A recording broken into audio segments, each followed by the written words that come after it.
Welcome back to Kindness Stories, the channel where real acts of courage and compassion remind us that the world still has good people in it. If you haven't yet, make sure you subscribe, because here, every story proves that kindness, even when hidden beneath the surface, can conquer cruelty in the most unexpected ways. Today's story is one that's going to stay with you for a long time. It's about a quiet girl who everyone underestimated. She was the easy target, the silent one, the girl you wouldn't even notice in the hallways. But when the bullies crossed the line, they learned a lesson they'd never forget, and they ended up begging her for mercy. So sit back, get comfortable, and let's dive into this unbelievable but true story of how the quietest person in the room turned out to be the bravest. It all started at Westfield High School, the type of place where you'd think nothing really happens. You'd see rows of red lockers, kids shuffling between classes, the lunchroom buzzing with chatter, and the occasional basketball practice echoing in the gym. But under that ordinary surface, there were things happening that most teachers had no clue about. 17-year-old Emily was new to Westfield. Her family had just moved from a small town across the state. She was the only child of her parents, who both worked multiple jobs to make ends meet.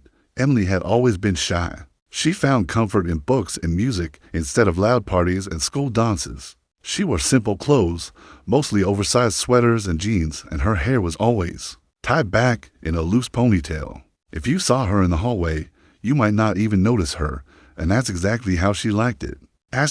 But for some people, a quiet girl is like an open invitation.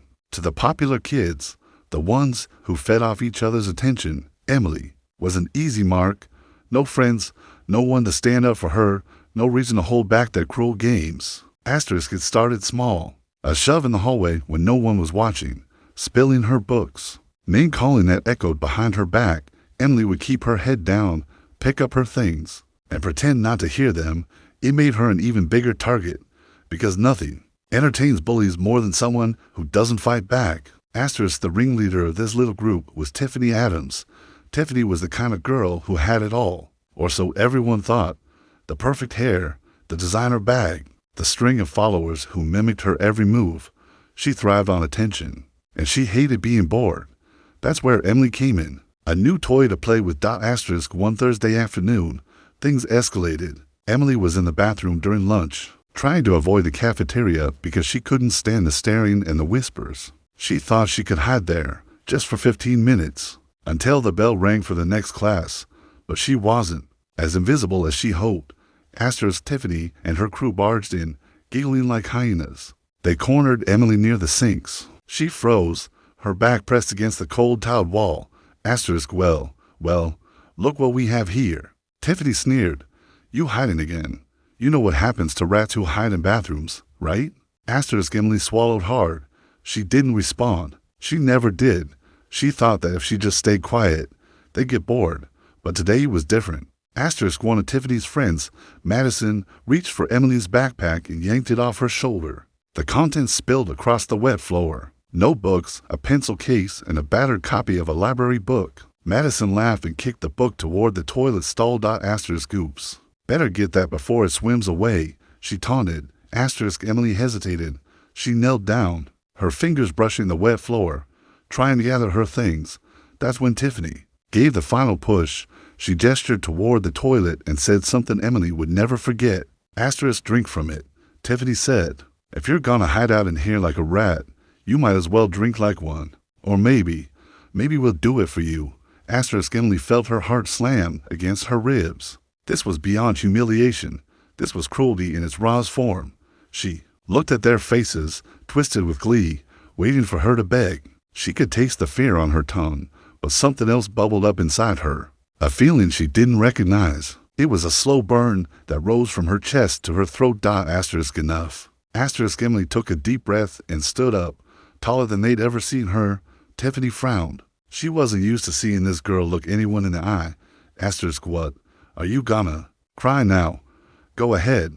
Make it good. Tiffany mocked. Emily didn't cry. She didn't scream. Instead, she looked Tiffany dead in the eyes and asked, calmly, why do you need this? That question caught them off guard. Madison scoffed. What are you talking about? Emily stepped forward, so close that Tiffany instinctively backed up. "Why do you need this?" Emily repeated, her voice steady. "Why do you need me to feel small to make yourself feel big? Is your life really that empty?" Asterisk. The bathroom fell silent except for the faint dripping of a leaky faucet. Tiffany's face turned red. She was about to snap back when Emily did something no one expected. She pulled out her phone, which she kept hidden in her pocket. Asterisk. "I've recorded everything," Emily said.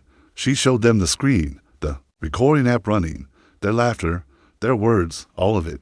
"And this is going to the principal, and my parents, and the district, maybe even the news." Asterisk. Tiffany lunged for the phone, but Emily dodged her easily. She'd always been quick, a dancer before she moved here. Tiffany stumbled, nearly slipping on the wet tiles. Madison tried to grab Emily's wrist, but Emily spun away. Years of ballet giving her an unexpected grace that left them gaping.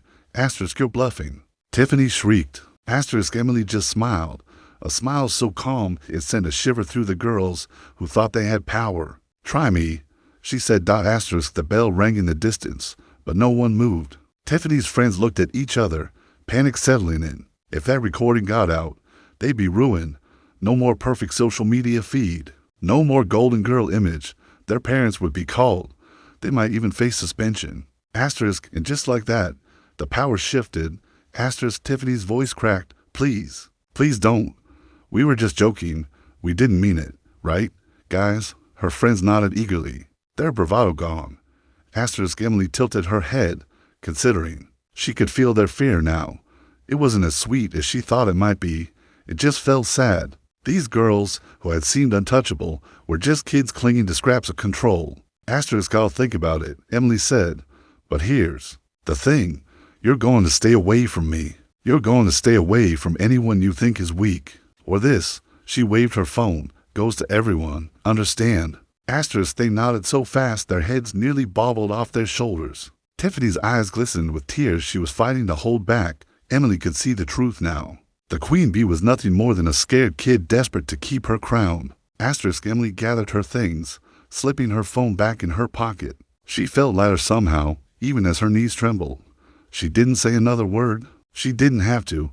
She walked out of that bathroom taller than she'd ever stood before. Asterisk. Word spread faster than fire in dry grass. By the end of the day, people were whispering about what happened. Emily didn't share the recording. She didn't have to. Tiffany and her friends were so desperate to keep the story quiet that they made sure no one bothered Emily again. They avoided her in the halls, ducked into other classrooms if they saw her coming. Asterisk. But the story didn't end there. Something incredible happened because of that moment. Other students, who had been too afraid to speak up, started talking. A few girls from Emily's science class came up to her and said they'd always wanted to stand up to Tiffany, but didn't know how. Emily's courage gave them a voice. Asterisk. Over the next few weeks, things shifted at Westfield. The teachers started paying more attention. A new anti-bullying program was launched. This time with real student input. Emily was asked to speak at an assembly to share her story. She stood on that stage in front of the entire school, her voice shaking at first, but growing stronger with each word. Asterisk. She didn't paint herself as a hero.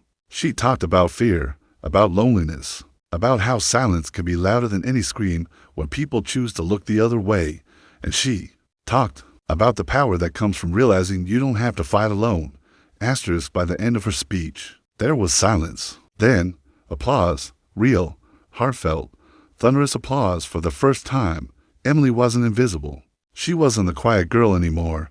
She was the girl who stood up when it mattered most. Asterisk. As for Tiffany, she changed too, maybe not overnight, but enough. She and her friends were forced to go through counseling and community service as part of the school's new approach. Some people scoffed, saying she'd never really changed, but Emily saw something different. A few weeks later, Tiffany came up to her in the hallway.